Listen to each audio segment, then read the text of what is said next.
वचनामृत रेसिडेन्सीमां डेंग्यूना वावड़मां एक व्यक्तिनुं मौत। सेवा सदननुं आरोग्य तंत्र दौड़तुं थयुं। बनाव पर ढांक पिछोड़ा करवानो हीन प्रयास। वन्य प्राणीना रक्षण अने नगरवासीओनी सलामती हेतु हेल्पलाइन शरू कराई। टोल फ्री नंबर नगरवासीओ माटे खुल्लो मुकायो।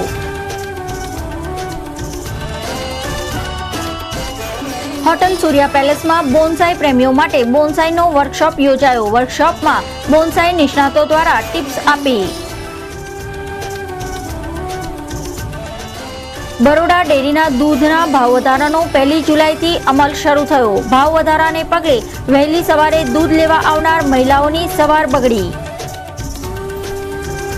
मासूमने घरे बोलावी सृष्टि विरुद्धनुं कृत्य करनार किशोर सहित 2 नी पोलीस द्वारा धरपकड़।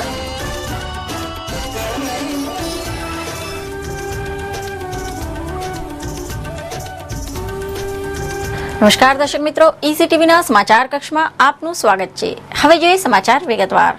अटलादरा स्थित वचनामृत रेसिडेन्सीमां गंदकी तथा मच्छरोना उपद्रवने पगले रहीशो जीवलेण डेंग्यूना भयडामां सपડાયા છે, જેના કારણે રહીશોમાં ડેન્ગ્યુ ફેલાવાની દહેશતથી લોકો ફફડી ઉઠ્યા છે।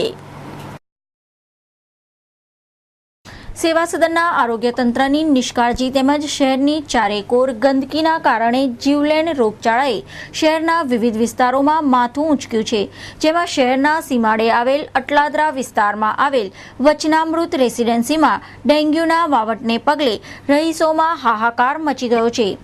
लगभग 15 થી 20 દિવસથી આ અહીંયા આગળ ડેન્ગ્યુના મચ્છરોનો ઉપદ્રવ બહુ વધી ગયો છે અને એટલા માટે અત્યાર સુધી 15 કેસો વચનામૃત રેસિડેન્સીમાં જ નોંધાયેલા છે અને એક જે 18 નંબરમાં 18 ટાવર નંબર 103 બ્લોક નંબરમાં રહે છે જે પ્રાકૃત પટેલ, એનું મોત નીપજ્યું છે। એનો મેઇન રીઝન ડેન્ગ્યુ ફીવરનો છે। એમાં મેઇન રીઝન સ્વિમિંગ પુલ છે અંડર કન્સ્ટ્રક્શન, જે ફ્લેટોનું કન્સ્ટ્રક્શન ચાલી રહ્યું છે ત્યાં આગળ પાણીનો થોડો સ્ટોરેજ થઈ રહ્યું છે, ત્યાં આગળ એને લીધે આ મચ્છરો થઈ રહ્યા છે અને ખાલી વચનામૃતમાંથી 14 થી 15 કેસો થયેલા છે। એટલે બિલ્ડરને કીધેલું છે તે છતાં હજુ લગીન કોઈ સ્વિમિંગ પુલ કે એનું કોઈ સોલ્યુશન આવ્યું નથી। ડેન્ગ્યુથી રેસિડેન્સીમાં રહેતા 33 વર્ષીય બેંક કર્મચારી પ્રાકૃત પટેલનું મોત નીપજ્યા હોવાનું સ્થાનિકોએ જણાવ્યું હતું, જ્યારે 16 જેટલા નાના મોટા લોકો ડેન્ગ્યુના સપાટામાં આવ્યા છે, જેના પરિણામે રેસિડેન્સીના રહીશોમાં ફફડાટ ફેલાઈ गयो છે। हमने रिक्वेस्ट किया, कल भी एसोसिएशन में पूरा मेंबर सब जाके उसको एसोसिएशन में जाके उसको रिक्वेस्ट किया। ये डेंगू का main actually one of the reason must be because of water, pure water है। उसको एक तो अपन स्विमिंग पूल यूज़ नहीं करता है पानी पूरा निकालने के लिए, तो उसमें बोला 24 घंटे के अंदर हम निकल आएगा तो अच्छा है करके।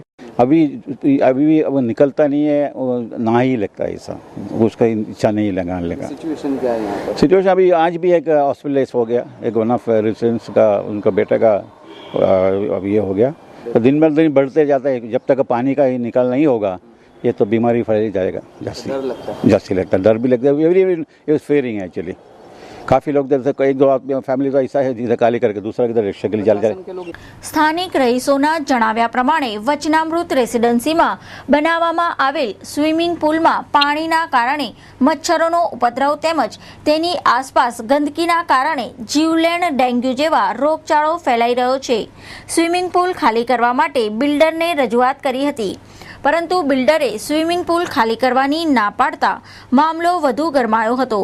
આ બનાવને પગલે आरोग्य तंत्रनी टीम पण दौड़ी गई हती।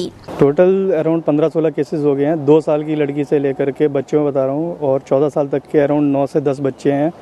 14 से 40 साल की उम्र के भी 5-6 लोग हैं, और 60 साल की लेडी का भी डेंगू से अफेक्टेड हुई थी। तो एक केस जो डेथ हो गई है 18 नंबर टावर में, वो भी 33 ईयर्स के थे and his wife was pregnant. तो ये बिल्डर क्या मनमानी कर रहा है? बिल्डर कुछ नहीं, हम जाते हैं बिल्डर के पास, वो कहता है हम करेंगे, बट लेकिन प्रायोरिटी अगर इस समय अगर देखा जाए तो priority is to maintain cleanliness. But वो अगर क्लीनलीनेस मेंटेन नहीं कर रहा है, उसके बोलते हैं तो बोल रहे हैं हम करेंगे, खाली करेंगे, साफ़ करेंगे। अभी भी स्विमिंग पूल में देखें तो वहाँ पर भी डेंगू के मच्छर घूम रहे हैं और कैमरा में भी कैद है, आप क्या कहेंगे? सबसे पहले प्रायोरिटी तो वही है। हम बिल्डर के पास भी कल गए थे, उनको बोला है, आज भी उन्होंने बोला है कि हम खाली करेंगे, शाम तक खाली कर देंगे। लेकिन बट ये है कि प्रायोरिटी इस समय ये है क्योंकि मच्छर दिन में काटता है, अगर शाम को खाली करेंगे तो मेरा आज का एक दिन और हो गया, तो जितने भी अफेक्टेड होंगे फिर आज फिर और अफेक्टेड होंगे।